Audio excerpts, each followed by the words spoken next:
Okay, જી ma'am.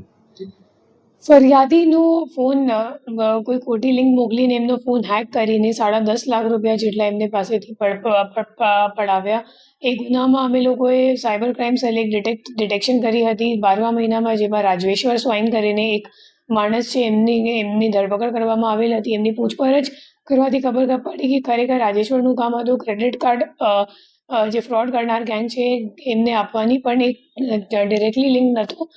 જે fraud કરનાર gang છે એ જામતારાની ગેંગ છે, અને રાજેશ્વર સ્વાઈન એક ઝિયાઉલ અંસારી કરીને એક બીજો માણસ છે, એમના મારફતે જે મંડલ ગેંગ છે જામતારાવાળી એમની સાથે સંકળાયેલ હતો. અને ગઈકાલે અમે લોકોએ જે ઝિયાઉલ અંસારી છે એમની ધરપકડ કરી છે, અને એમની પાસેથી અમે લોકોને જામતારાને જે મુખ્ય આરોપીઓ છે બધાની ઇન્ફોર્મેશન અને વિગત મળી ગઈ છે, અને એ દિશામાં હાલ તપાસ ચાલુ છે.